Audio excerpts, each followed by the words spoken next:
Friends, आइए मैं आपके सामने क्लास 10 के चैप्टर 13 के कुछ बेसिक फार्मूले आपको बताना चाहूँगा, जिससे आपको आगे हर टाइप के क्वेश्चन करने में हर तरह की मदद मिले। चलो देखते हैं। फर्स्ट है क्यूबॉइड। क्यूबॉइड क्या होता है? एक रेक्टेंगुलर शेप को जिसमें हाइट दे दी जाती है और उसको मतलब एक ईंट की टाइप की शेप होती है जिसकी, तो उसका जो C S curve surface area होता है वो 2l+b इंटू एच। तो 2l+b इंटू एच, एल होता है लंबाई, बी होता है ब्रेथ, एच इंटू हाइट। जैसा कि आप देख सकते हैं इसके अंदर कि लेंथ, ब्रेथ और हाइट दिख जाएगी। ठीक है। उसके बाद इसका टी एस ए होता है टोटल सरफेस एरिया।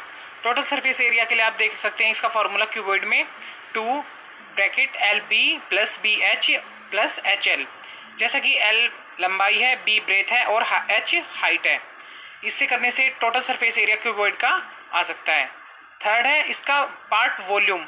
वॉल्यूम कैसे होता है? जैसे L into B into H, क्योंकि हम जानते हैं कि length into breadth into height से किसी भी चीज़ की वॉल्यूम आ जाती है। किस शेप में? क्यूबॉइड शेप में। नेक्स्ट है क्यूब। क्यूब की आप शेप जानते ही हैं, कुछ इस टाइप की होती है। ठीक है। उसका कर्व सरफेस एरिया का फॉर्मूला होता है 4a²। क्या? 4a²। ए होता है इसकी साइड, क्योंकि आपको पता ही है क्यूब की सारी साइडें क्या होती हैं? सिमिलर होती हैं। कैसी? सिमिलर। ऐसे इसका टोटल सरफेस एरिया। दोस्तों, कर्व सरफेस एरिया एक्चुअली में होता क्या है? कर्व सरफेस एरिया वो एरिया, जैसे आपको अभी ये क्यूब मान लो ये रखा हुआ है, तो इसकी एक तरफ से आप जितनी भी साइड देखे सकते हैं, मतलब देखी जा सकती हैं, उसे कर्व सरफेस एरिया कहते हैं। नेक्स्ट क्या? टोटल सरफेस एरिया वो होता है 6a²। कितना? 6a²। इसमें भी ए इसकी साइड होगी जो कि कॉमन होती है, मतलब एक तरह की होती है, बिल्कुल अलग नहीं होती। 6a²। और थर्ड है इसका वॉल्यूम। वॉल्यूम होता है a³। कितना? a³, जो कि इसके अंदर के पार्ट का वॉल्यूम क्या होता है? जैसे हम गिलास में पानी डालते हैं तो उसके अंदर की कैपेसिटी वो हमारा वॉल्यूम होता है। ठीक है। अच्छा, अब बात है सिलेंडर की। सिलेंडर जैसा कि आजकल सभी के घरों में होता ही है, चूल्हे का टाइम तो जा चुका है, तो सिलेंडर की शेप को आप बिल्कुल समझते होंगे। एक गिलास की शेप का भी हो सकता है, एक बोतल की शेप का भी हो सकता है, जो पानी की राउंड अप होती है। तो उसका जो कर्व सरफेस एरिया, यानी कि जो हमें एक तरफ से बोतल का साइज वगैरह दिखता है, वो होता है 2πRh। कितना? 2πRh। 2πr मतलब इसका नीचे का राउंड और h मतलब हाइट, दोनों मिलाकर 2πRh। और इसका टोटल सरफेस एरिया होता है 2πr(h)। इसमें भी h हाइट है, पाई का आप मान जानते ही हैं 22/7, और r क्या है? रेडियस। क्या है? रेडियस। अब इसके वॉल्यूम की बात करेंगे तो वॉल्यूम होता है πr²h। कितना? πr²h। πr²h में भी आप πr² क्या होता है? किसी भी चीज का एरिया। किस में? जैसे सर्कल में होता है, लेकिन यहाँ पर भी इसके अगर आप देखेंगे सिलेंडर के ऊपर की और नीचे की शेप में क्या होते हैं? 2 सर्कल होते हैं, इसलिए πr²h। अब बात आती है कोन की। कोन आपने देखा ही होगा, आइसक्रीम की शेप का होता है। जैसे बच्चों के लिए कोन लाया जाता है, तो कोन कुछ इस टाइप का, इस शेप का होता है। ठीक है। तो इसका जो कर्व सरफेस एरिया होता है, कर्व सरफेस एरिया का, वो होता है πrl। कितना? πrl।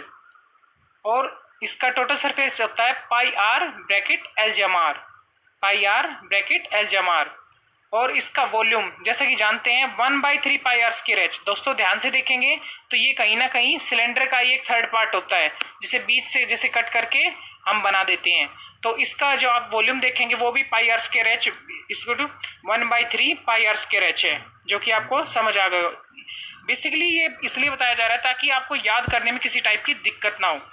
जो थर्ड चैप्टर है surface area and volume class 10 का, उसके लिए सबसे बेहतरीन, सबसे अच्छे तरीके के फॉर्मूले याद करने का सबसे अच्छा तरीका। अब बात आती है स्फीयर की। स्फीयर क्या होता है? एक गोला। गोले का जो कर्व सरफेस, अब गोले को तो आप किसी भी साइड से देखें कैसे भी, वो कैसा वैसा ही दिखेगा। उसकी कैपेसिटी ना कोई किनारा निकलेगा ना कुछ, क्योंकि उसकी साइड नहीं होती। तो क्या है एक्चुअली में? 4πr² इसका CSA भी है और 4πr² इसका TSA भी है, इसलिए हमें इन दोनों में ज़्यादा दिक्कत महसूस नहीं होगी। ऐसे इसका वॉल्यूम क्या होता है? 4/3πr³। कितना? 4/3πr³। अब बात आती है हेमिस्फीयर की। हेमिस्फीयर क्या होता है? किसी गोले का हाफ एरिया, यानी कि अर्धगोला, जिसे हम हिंदी में अर्धगोला कहते हैं। वो अगर अर्धगोला तो आप जानते ही होंगे कि अगर CSA और हम उसे देखेंगे तो एक ही फेस का मतलब हाफ दिखेगा, तो 2πr²। कितना? जैसे अभी हमें ये दिख रहा है।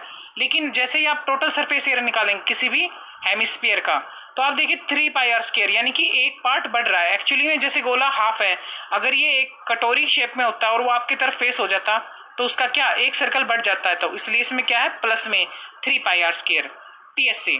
और अब बात आती है इसके वॉल्यूम की। तो वॉल्यूम जैसा कि आप जानते हैं कि ये एक गोले का एक हाफ पार्ट है, इसलिए इसके वॉल्यूम का भी, अगर आप इसके वॉल्यूम का फॉर्मूला याद कर सकते हैं तो वो भी इसके हाफ ही होगा।